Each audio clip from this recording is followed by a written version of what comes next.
Hey guys, this is Austin.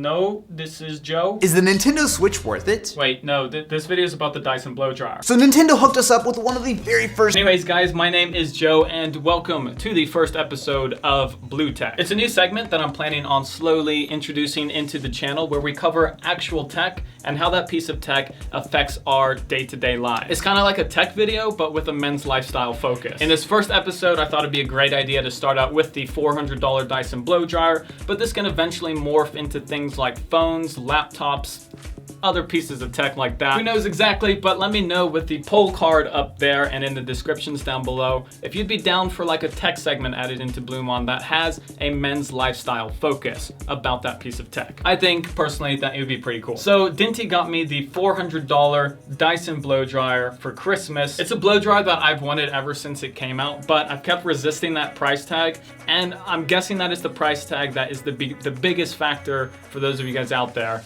when it comes to this blow dryer. $400 is a lot of money to drop for a blow dryer. So the question today is the $400 Dyson blow dryer worth it? If we forget about the price tag for a minute, then the simple answer is yes. Since Christmas Day, the day that I got this, it's the only blow dryer that I've used, and it's gonna be the only blow dryer that I use as long as I have access to it until something better comes out. As it is, with all of the features that this thing has, it is undoubtedly the best blow dryer in the world. But is it $400 worth of a better blow dryer? That's what we're gonna find out right now. So there are four main features that make the Dyson blow dryer stand out compared to your normal conventional blow dryer. The first is the design. Obviously, this doesn't really affect hairstyling, but regardless, it's a really cool blow dryer just to look at. And Dinty got me the one with the royal purple ring around it. I can dig it. The hole that goes straight through the middle looks kind of intriguing. It looks a little bit confusing, but in like a cool way. Like where's the air coming from?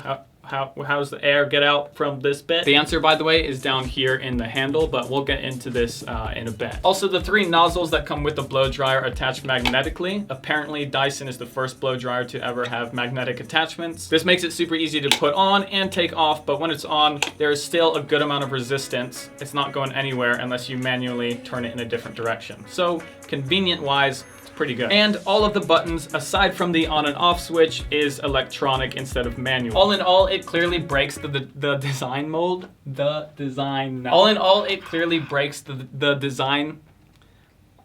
I can't say this. The design. That's not even like two words that should be difficult to say together. The design. All in all, it clearly breaks the design mold that we've seen from pretty much every other hairdryer, and for that reason, I'm a fan. The second standout feature is the weight. It's really light. In fact, Dyson claims that the Dyson Blowdryer is 1/3 the weight of most other blow dryers out there. And that's pretty big weight difference. And when I hold this up, which is an older blow dryer of mine compared to this one, you can really feel the difference in your hands. And yeah, I mean, since using it, I haven't experienced like any arm fatigue or anything like that when drying my hair. So definitely a noticeable thing. Third feature is the fact that the motor that powers this thing is built into the handle of the blow dryer instead of the top of the blow dryer. And this makes for a couple of things. First, it means, as I mentioned earlier, that air is being sucked in from the bottom of the handle of the blow dryer up here and then out, instead of from the back like most blow dryers. And the second, more important outcome of the engine being in the handle instead of the top means that the blow dryer is bottom heavy instead of top heavy. This means that the engine is in the top, meaning that the weight is further away from your hand, making it top heavy and feel heavier. Meaning that you feel that extra weight when you're trying to maneuver the blow dryer while you're drying your hair. And this just makes it feel a little slower and a little bit more clunky and can also add to arm fatigue. You can really feel that difference when you're actually blow drying your hair. It feels super light, super quick to move around. The weight is just down here where my hand is anyways, where all of the support is anyways. Now I realized that this could be kind of a small detail, but it's something that I noticed, and so I felt it was worth sharing with you guys. And the fourth main feature that separates this to a conventional blow dryer, and this is the biggest feature in my opinion, the one that I appreciate the most, is the noise that it makes, or lack of noise that it makes. The first time that I heard one of these at full power in person, it made me kind of do like a double take. It's just really quiet. I mean, quiet for a blow dryer anyway. So to demonstrate this, I will show you both of these at full power, one after another. You can hear for yourself. Here is the conventional blow dryer.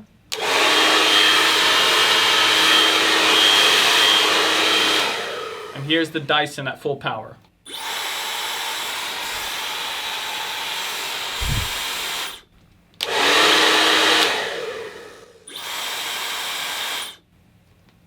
pretty massive difference. Now, another cool piece of tech that is built in is what Dyson is calling a thermal sensor, which is pretty much a microchip that is monitoring the heat coming out of this at all times and making sure that it never exceeds a certain temperature threshold, minimizing the chances of heat damage to your hair. Because even though a conventional blow dryer tries to maintain a certain heat, it's never fully accurate, and also as time goes on, you get more dust cluttering the engine, forcing the engine to work harder, and then that is creating even more heat that is bad for your hair. With the microchip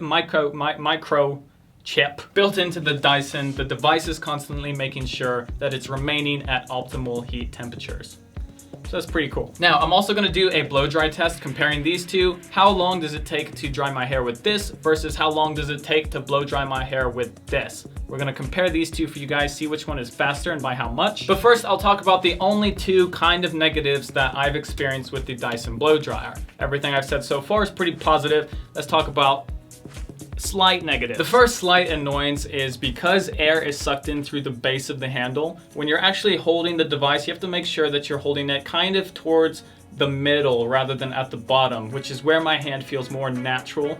It feels natural to hold at the base instead of kind of higher up like this. The problem is if you're holding it too far down, then you're cutting off that airflow that the blow dryer needs to dry your hair. So there's just a little bit of a learning curve to make sure that you start doing this. After I've been doing this for a while, it basically feels natural. The second negative, and this is being super nitpicky, but with my conventional blow dryer, to get from the hot setting to the cold, all I have to do is a quick switch and I'm on cold. With the Dyson, since the heat settings are electronic, I have to click the heat button 3 times to get to the cold setting. And the reason why I'm trying to get to cold air is because whenever I finish blow drying my hair, I always finish on the cold setting to just lock my hairstyle in place and make it last that much longer. The Dyson does have a cold shot button, which I can press and hold if I want cold air to come out. But when I'm blow drying my hair on cold air at the end, I don't want to have to be holding down this button the whole time. So I have to tap this 3 times. It's a tiny, tiny thing, but again, it's something that I noticed, and that's the only thing that is a little bit slower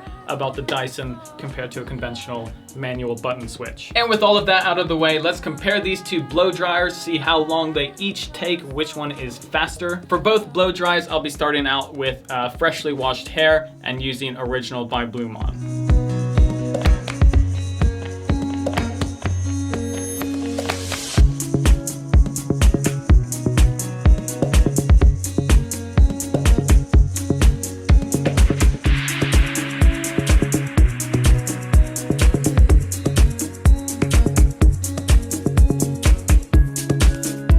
So there you have it, guys. That's the first episode of BluTech featuring the $400 Dyson Supersonic blow dryer in all of its glory and in all of its small but noticeable feature improvements. Is it worth the price tag?